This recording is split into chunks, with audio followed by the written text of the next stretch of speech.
안녕하세요. 뿌리까지 치료하는 한의학 박사 김선영입니다. 제가 오늘 준비해온 주제는 구내염입니다. 만성 구내염이요. 우리가 피곤하면 뭐 입 안이 하나씩 이렇게 헐 때가 있잖아요. 이렇게 동그랗게 노란 게 골무면서 구멍처럼 생기면서 굉장히 쓰라리고 따갑고 이렇게 헐 때가 있는데, 오늘 준비해온 주제는 단순히 뭐 우리가 피곤해서 한두 개 생기는 게 아니라, 제가 환자분들 보면은 입 안이 굉장히 많이 헐어 있는 분들이 계세요.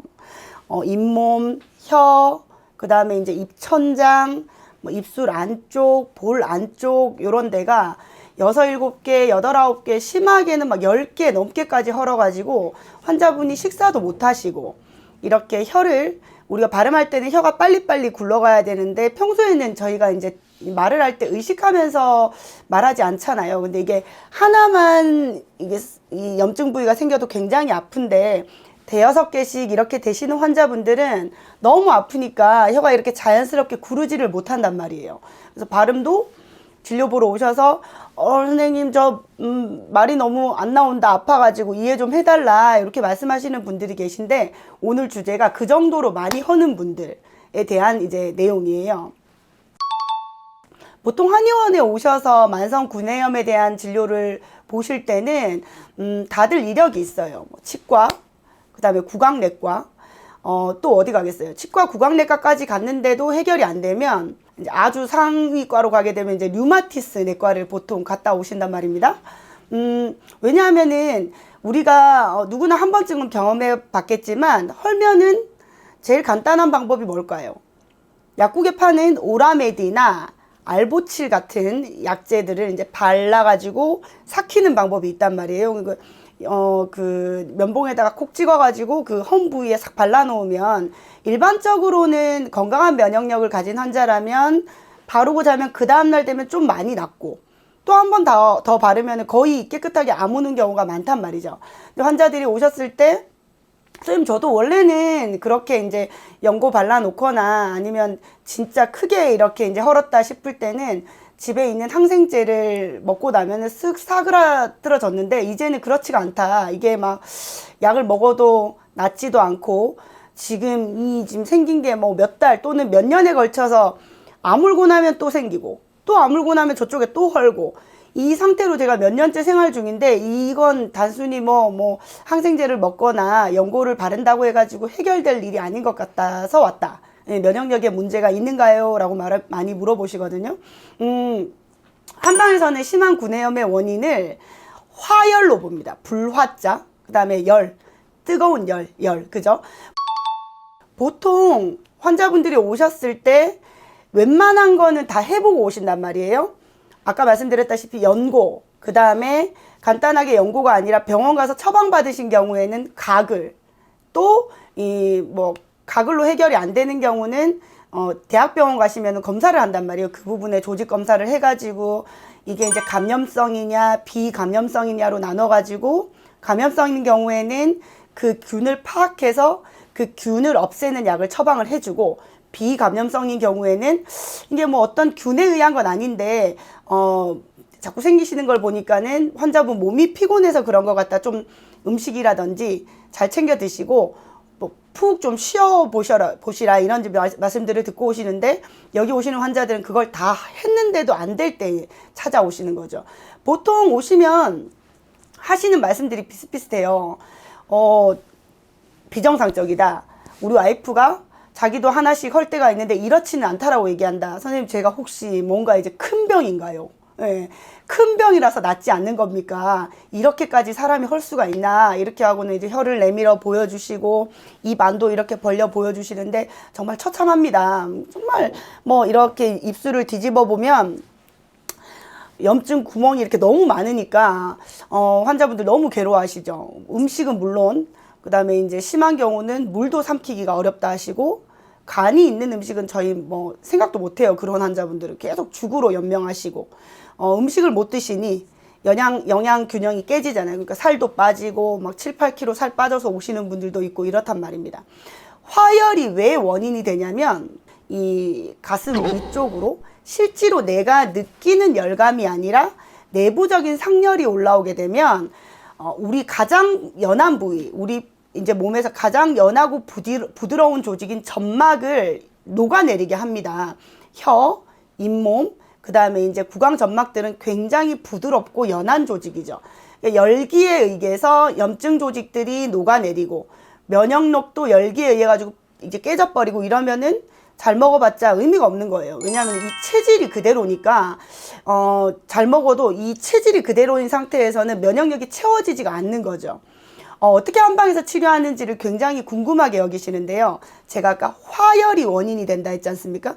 가슴 위쪽으로 점막을 손상시키는 화열을 제거하는 청열 약제들을 쓰게 되는데요. 보통 만성 구내염에 쓰는 약제들이 대표적인 약제가 연교, 황금, 방풍, 맹문동 이런 약제들을 쓰게 됩니다. 연교는 항진균 작용, 그 다음에 항염증 작용, 그 다음에 청열 작용이 굉장히 이제 뛰어난 한약제인데요. 굉장히 써요. 이 약제를 저희가 이제 학교 다닐 때, 약제 공부를 할 때 이렇게 씹어 먹어보라 한단 말이에요. 근데 연교는 굉장히 쓴맛이 많이 나요. 굉장히 쓴맛이 많이 나는 대신에, 몸에 좋은 약은 쓰다고 얘기하지 않습니까? 염증을, 항생제로 억지로 주저앉히는 게 아니라 자연스럽게 내 몸의 면역세포를 길러줘서 이제 염증이 사그라뜨리도록 하는 효과가 탁월한데요. 연교를 쓰고 맹문동 같은 경우에는 입 안이니까 촉촉해야 되잖아요. 근데 이 구내염이 심한 환자분들은 입안에 점막세포만 공격을 하는 게 아니고 침샘도 공격을 당하기 때문에 침이 덜 나와요. 그러면서 입이 마르고 쓰다 이렇게 얘기를 하시는데 맹문동이나 그 다음에 천문동, 주겹, 갈근 같은 약제는 침샘의 활성화를 도와주고 침샘의 기능이 사그라지는 걸 다시 활성화시켜주는 역할을 합니다. 그리고 이제 아까 말씀드렸던 치자, 황금 이런 약제들도 위쪽으로 열이 뜨는 부분을 내려주는 역할을 하거든요. 환자분들이 구내염 한약을 지어가시면 약이 진짜 굉장히 쓰다라고 얘기를 하세요.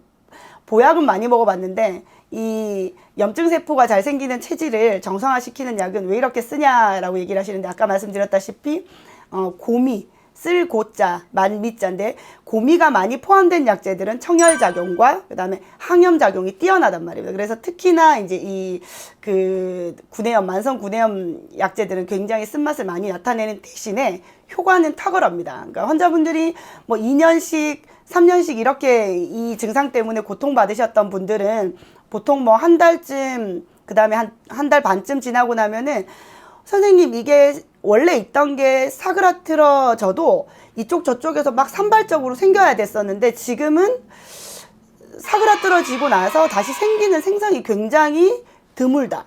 또는 원래 하나가 생기면 2, 3주 이상 이 상처가 지속이 됐었는데 쓱 생기는 듯 하다가 뭐 한 3일 그러더니 저절로 죽는다. 그러면서 새살이 채워진다. 이런 얘기를 하시거든요.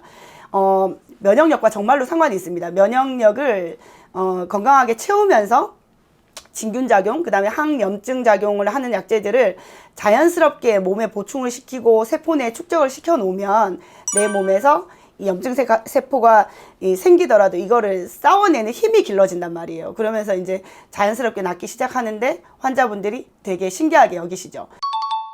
그리고 이 구강과 관련된 혈자리가 우리 얼굴과 그 다음에 목 주변 그리고 이제 입 안쪽까지 굉장히 산발적으로 분포가 되어 있는데 한약만으로는 효과가 너무 더디게 나타나요. 물론 한약만으로도 치료는 되긴 하지만 쓰고 맛없고 귀찮은 이 한약을 길게 드셔서 뭐 좋을 건 없지 않습니까? 물론 뭐 한약 길게 드시면 한의원에 오래 오시니까 저희 경제적인 입장에서는 한의원을 운영하는 데 도움은 되겠지만 저는 항상 환자를 먼저 생각하잖아요. 그렇기 때문에 이 맛없고 쓴 거를 빨리 덜 드시게 해드려야 되는데 침을 놓으면은 이 구강의 기혈세포의 순환이 촉진이 되면서 면역세포가 활성화되는데 훨씬 도움이 됩니다. 그래서 이제 뭐 한의원에 안 오시고 한약만 처방받아도 효과가 있느냐 많이 물어보시는데 물론 효과는 있지만 시속 40km로 치료될 게 시속 70km 속도로 더 빨리 나갈 수 있는 방법이 있다면 더 빠른 방법을 안내를 해드리는 게 맞겠죠. 그러니 조금 귀찮으시더라도 한의원 오셔서 침 치료를 병행을 하시면 한약 먹는 기간을 훨씬 단축시킬 수가 있어요. 환자분들이 많이 궁금해 하시는 게 한약과 침으로 열심히 치료를 했더니 정말 많이 좋아졌어요, 선생님. 한 뭐 2, 3년 가까이 이렇게 구내염을 달고 살았는데 이렇게 없이 생활한 지가 정말 얼마 만인지 모르겠다.